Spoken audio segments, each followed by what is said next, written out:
नमस्ते बच्चों, सुप्रभात, सत श्री अकाल, अस्सलाम वालेकुम, जय श्री कृष्णा। आप लोग कैसे हैं?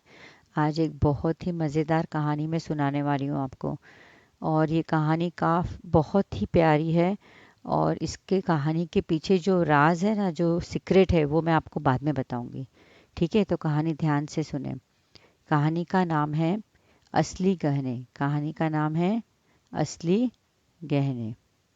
ठीक है बच्चों, तुमने अपनी दादी नानी से बहुत सारी कहानियां सुनी होंगी।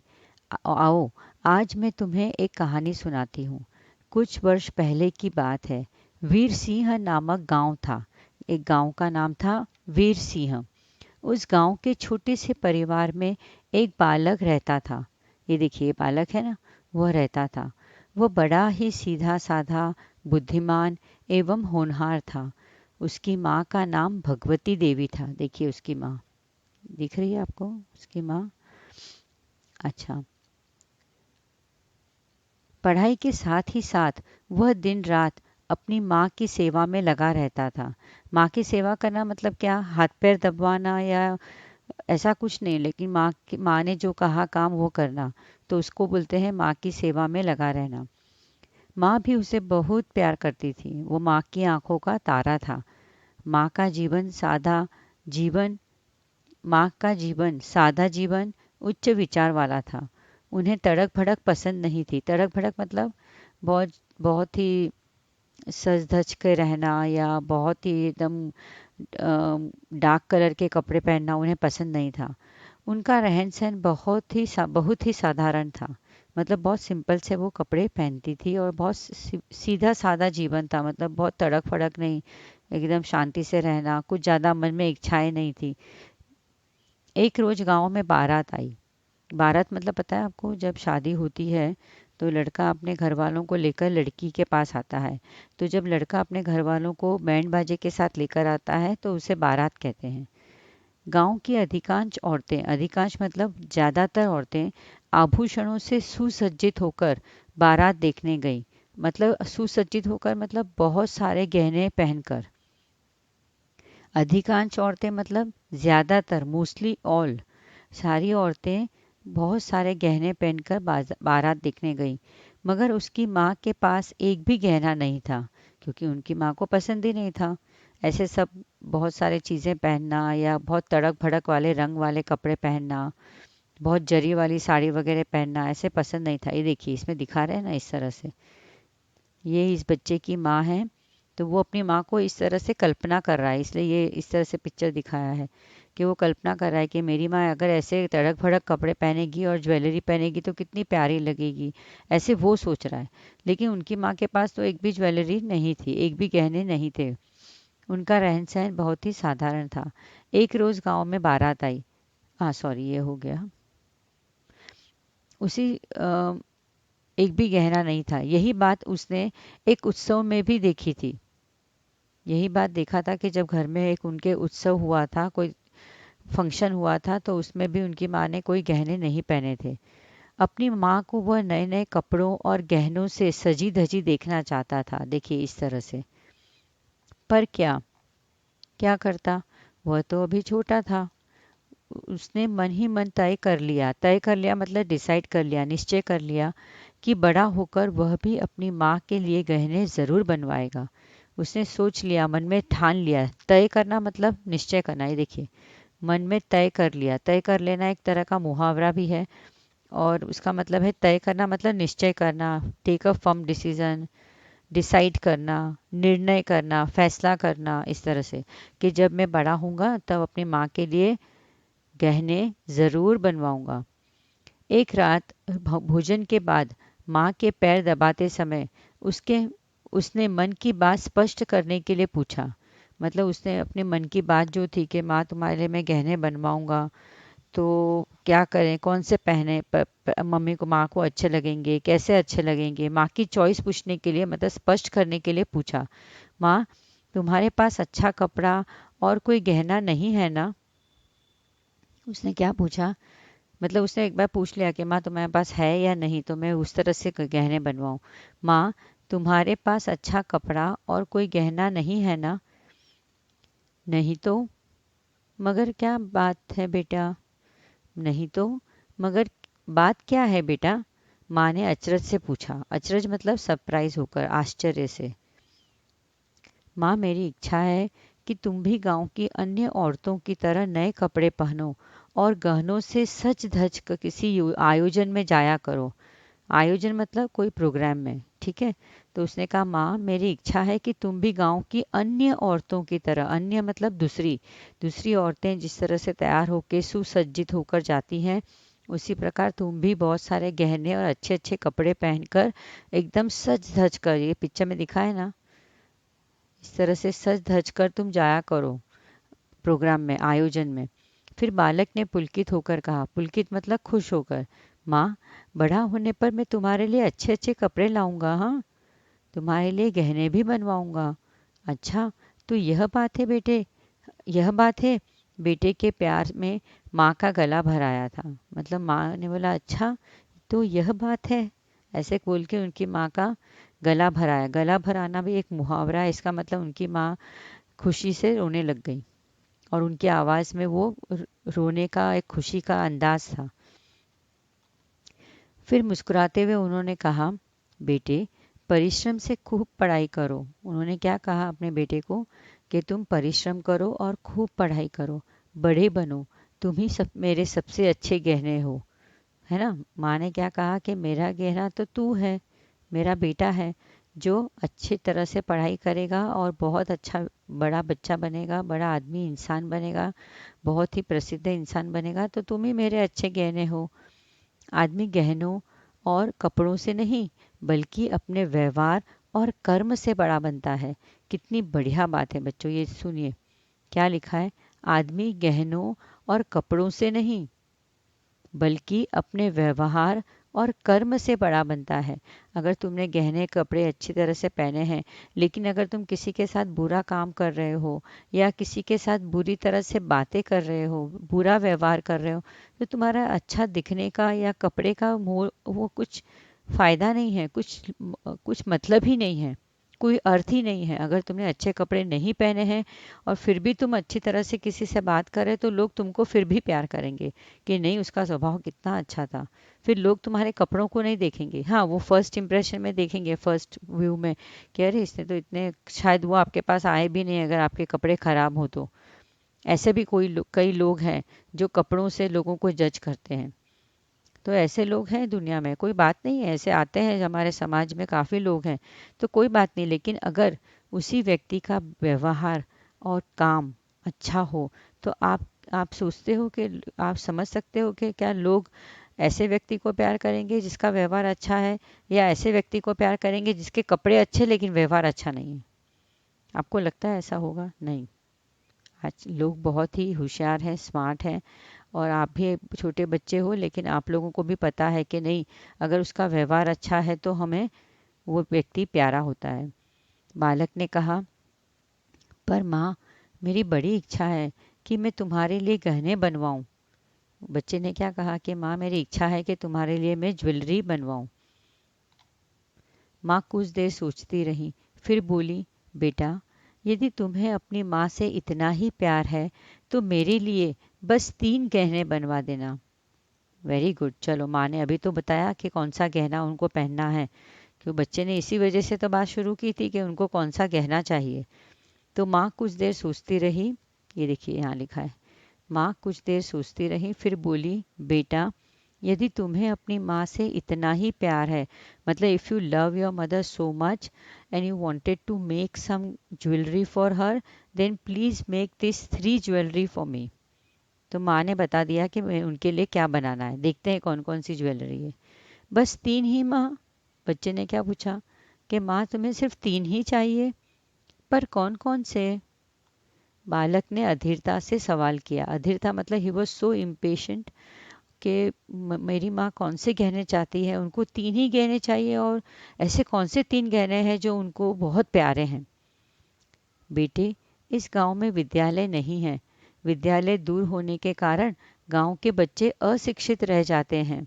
माँ ने कहा कि इस गांव में है ना, स्कूल नहीं है, और स्कूल नहीं होने के कारण गांव के जो बच्चे हैं वो इलिटरेट रह जाते हैं। अशिक्षित मतलब वो पढ़ नहीं पाते, वे प्रगति नहीं कर पाते। प्रगति मतलब अपना प्रोग्रेस। अगर तुम पढ़ाई लिखाई नहीं करोगे तो कैसे प्रोग्रेस करोगे, कैसे उन्नति करोगे, भारत को आगे कैसे ले जाओगे, है ना।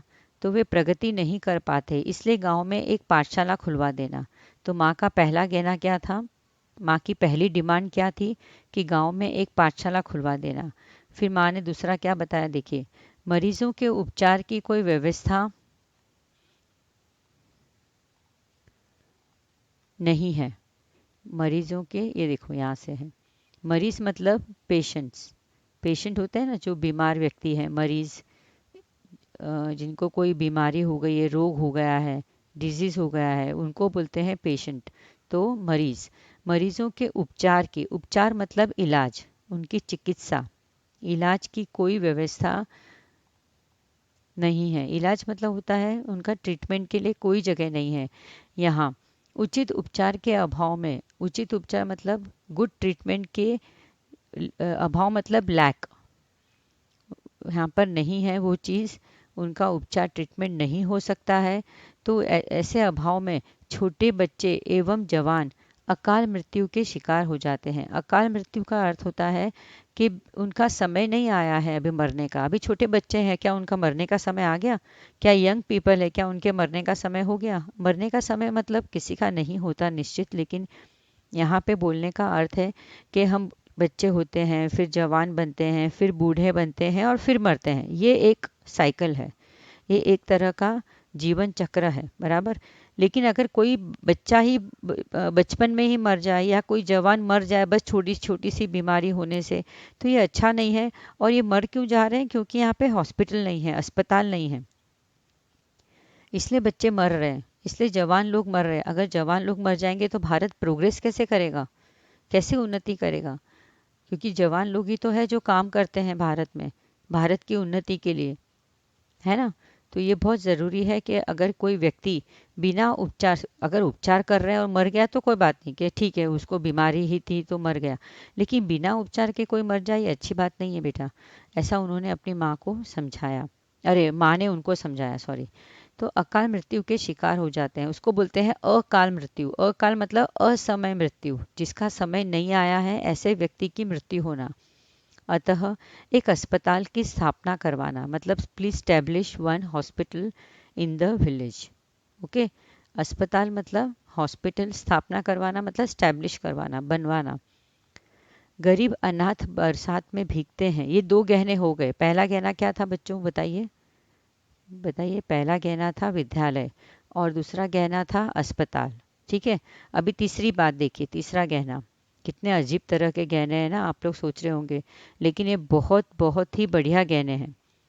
गरीब अनाथ बरसात में भीगते हैं, गरीब बच्चे और अनाथ, अनाथ मतलब जिनके माता पिता न हो, ऑर्फन, ऐसे बच्चे बरसात में भीगते हैं, भीग जाते हैं मतलब गीले हो जाते हैं।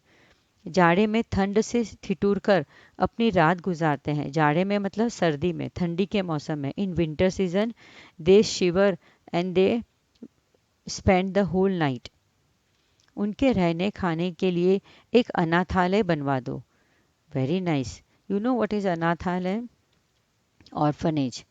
तो उनके रहने के लिए, उनके खाने के लिए एक ऐसी जगह बना दो जहाँ पे वे आराम से रह सकें, उसको बोलते हैं अनाथालय, ऑर्फनेज। बस यही असली गहने, यही तीन असली गहने मेरे लिए बनवा देना बेटा। माँ ने क्या कहा कि यही तीन असली गहने मेरे लिए बनवा देना बेटा। देखो कौन कौन से गहना था, पहला था विद्यालय, दूसरा था अस्पताल और तीसरा था अनाथालय, है ना। ये देखिए यहाँ लिखा है, ये अस्पताल और ये अनाथालय, ठीक है।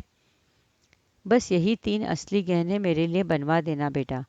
माँ ने बेटे की पीठ पर हाथ फेरते हुए कहा। पीठ पर हाथ फेरना मतलब बहुत प्यार करना, ऐसे थपथपाना, पीठ थपथपाना और प्यार करना मतलब, पीठ थपथपाना मतलब शाबाशी देना, पीठ पर हाथ फेरना मतलब प्यार से सहलाना।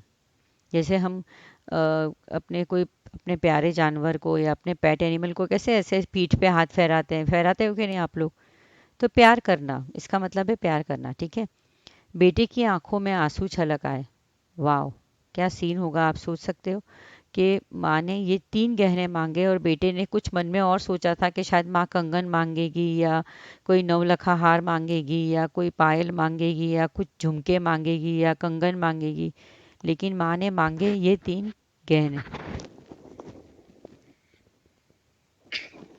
एक्सक्यूज मी बच्चों, माफ़ करना। अच्छा, तो बेटे की आंखों से आंसू छलक आए। वह सोचने लगा, माँ कभी भी अपने लिए कुछ नहीं मांगती, हमेशा दूसरों के लिए ही चिंतित रहती है। चिंतित रहना मतलब वरी करना, चिंता करना। तो वह सोचने लगा कि माँ कभी भी अपने लिए कुछ नहीं मांगती, मतलब माँ ने आज तक कभी अपने लिए कुछ नहीं मांगा और हमेशा दूसरों की ही चिंता करती रहती है। तो देखो, ये माँ के गुण हैं जो बच्चों में आते हैं। तो और हमें माँ से बहुत कुछ सीखना चाहिए। बालक ने माँ के पैर छुए और उसी दिन से माँ की इच्छा पूरी करने में जी जान से लग गया। माँ की इच्छा जो थी, स्कूल बनवाना, अस्पताल बनवाना और अनाथालय, तो आप मानते हो कि इसमें बहुत सारा फंड लगेगा, बहुत सारे पैसे लगेंगे। तो माँ ने बालक ने माँ के पैर छुए, इसका मतलब क्या? आशीर्वाद लिया। उन्होंने अपनी माँ का आशीर्वाद लिया कि माँ मुझे शक्ति दे कि मैं इतना पैसा जमा कर सकूं और ये तीनों काम कर सकूं। ठीक है।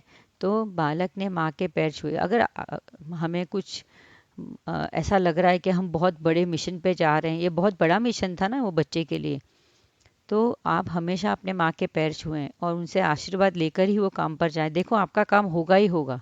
आप करके देखना एक दो बार। मुझे पता है आप लोग अपने माता पिता के पैर नहीं छूते हैं, लेकिन ये भारत की संस्कृति है, परंपरा है। कभी तो मानकर देखिए ना। अगर आपको लग रहा है कि नहीं ये बहुत ही कठिन काम है, चलो मिस ने बोला है तो आज मैं अपने माँ के और पिताजी के पैर, अपने दादा दादी के पैर छू के जाता हूँ। देखता हूँ ये काम करने के लिए मुझे हिम्मत मिलती है कि नहीं, देखता हूँ मेरा काम पूरा होता है कि नहीं। और अगर नहीं भी काम पूरा होता है तो क्या वो काम मैंने अच्छी तरह से लगन से कर सका? देखिए, आपको फ़र्क पड़ेगा ही। आप ट्राई कीजिए, एक दिन तो ट्राई कर ही सकते हैं, ऐसी कोई बड़ी बात नहीं है। ठीक है। कोई माँ के पैर छूने से हम कोई छोटे नहीं हो जाएंगे। ठीक है बच्चों, तो ट्राई कीजिए एक दिन, और बहुत असीम असीम शक्ति मिलती है आपको। वो दिखती नहीं है ना। एक जैसे अभी हमें आजकल कोरोना वायरस दिख नहीं रहा है, लेकिन है तो सही, है ना। सबके शरीर में, पूरे वर्ल्ड में फैल रहा है तो सही ना, कहीं ना कहीं। तो उसकी भी तो शक्ति हम महसूस तो कर ही रहे हैं। तो उसी तरह बच्चों, जब हम पैर पड़ते हैं ना, तो माँ की असीम कृपा, इतनी इतना आशीर्वाद हमें मिलता है जो हमें दिखता नहीं है लेकिन मिलता ही है बच्चों। आप करके देखिए तो ही आप समझ सकोगे, ऐसे मेरे बोलने से आप नहीं समझ पाओगे। तो बालक ने माँ के पैर छुए और उसी दिन से माँ की इच्छा पूरी करने में जी जान से लग गया। आगे चलकर उसने माँ की तीनों इच्छाएं पूरी की। वाह! इसको बोलते हैं असली बेटा और असली गहना। माँ ने बचपन में बोला था ना कि तुम ही मेरे असली गहने हो।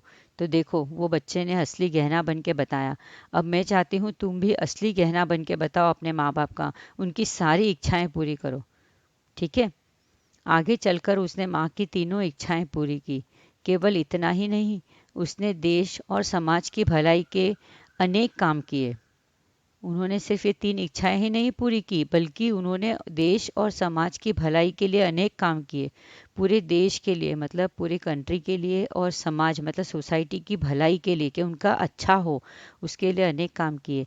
जानते हो यह बालक कौन था? ये बालक कोई छोटा मोटा, कोई सिर्फ एक बच्चा ही नहीं था।